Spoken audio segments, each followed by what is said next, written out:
Hamas تمام اسرائیلی قیدیوں کی رہائی پر تیار۔ امریکی صدر کا غزہ امن منصوبہ کافی حد تک قبول کر لیا۔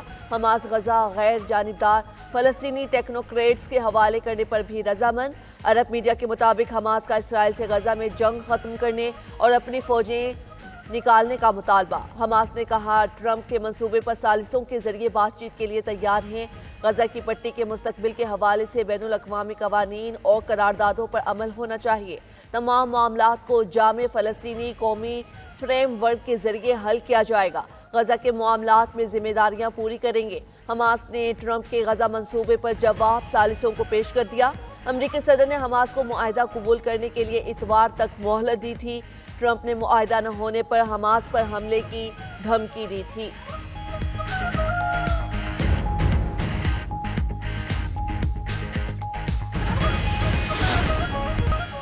وفاقی حکومت اور عوامی ایکشن کمیٹی کا معاہدے پر اتفاق۔ تمام معاملات طے پا گئے، معاہدے پر جلد دستخط ہو جائیں گے۔ وفاقی وزیر حسن اقبال کا کہنا ہے کہ جوائنٹ ایکشن کمیٹی کی تجاویز سے ہم نے اتفاق کر لیا۔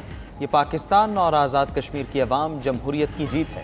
بڑے پیمانے پر خون ریزی اور بدامنی چاہنے والے ناکام ہو گئے۔ وزیر امور کشمیر کی سربراہی میں ہر 15 روز میں کمیٹی کا اجلاس ہوگا۔ مہاجرین کی نشستوں سے متعلق آئینی ماہرین کی کمیٹی تشکیل دی جائے گی۔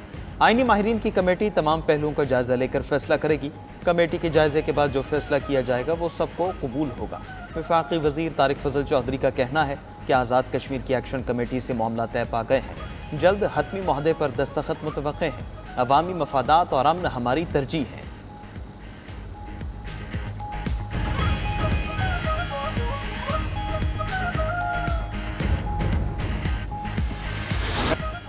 ٹرمپ کے 20 نکات ہمارے نہیں، اس میں تبدیلی کی گئی ہے۔ امریکی ڈرافٹ کے جواب میں اپنا مسودہ دیا تھا۔ نائب وزیر اعظم اسحاق ڈار کا قومی اسمبلی اجلاس میں اظہار خیال، کہا کہ ٹرمپ کے اعلان کردہ 20 نکات ہمارے پاس نہیں۔ وزیر اعظم سفر میں تھے، انہیں الہام نہیں ہوا تھا۔ فلسطین سے متعلق ہماری وہی پالیسی ہے جو قائد اعظم کی تھی۔ 2 ریاستی حل ہی ہماری پالیسی ہے۔ ہم ایسا فلسطین چاہتے ہیں جس کا دارالخلافہ القدس شریف ہو۔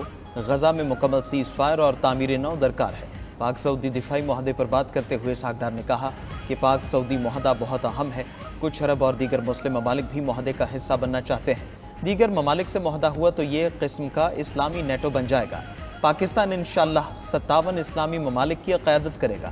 وزیر اعظم معاہدے کی تفصیلات عوام کے سامنے رکھیں گے۔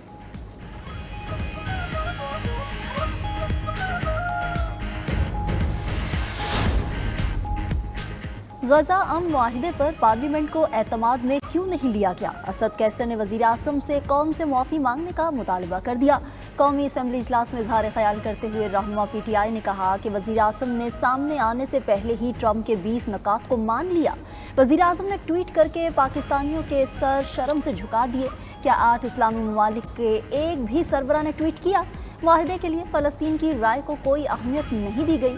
اسرائیل کو کسی صورت تسلیم نہیں کریں گے۔ اسحاق ڈار نے کھل کر بات نہیں کی۔ حساس معاملے پر آئیں بائیں شائیں کیا جا رہا ہے۔ اہم فیصلے پردے کے پیچھے طے کیے جا رہے ہیں۔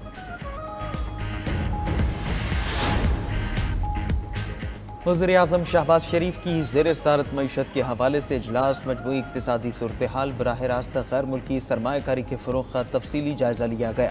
اجلاس میں گفتگو کرتے ہوئے وزیر اعظم نے کہا کہ معیشت کو مضبوط بنیادوں پر مستحکم کرنا حکومت کی اولین ترجیح ہے۔ اقتصادی سرگرمیوں کی منصوبہ بندی میں نجی شعبے کا کلیدی کردار ہوگا۔ اقتصادی سرگرمیوں میں نجی شعبے کی شمولیت کو یقینی بنایا جائے۔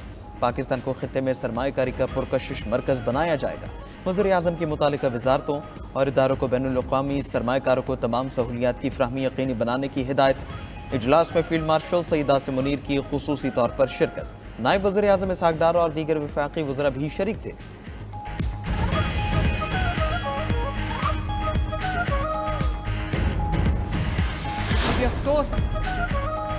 اسرائیل نے گلوبل سموت فلوٹیلا کے 4 اطالوی اراکین کو ملک بدر کر دیا۔ اسرائیلی وزارت خارجہ کا کہنا ہے کہ باقی قیدیوں کو بھی جلد ملک بدر کرنے کی تیاری کی جا رہی ہے۔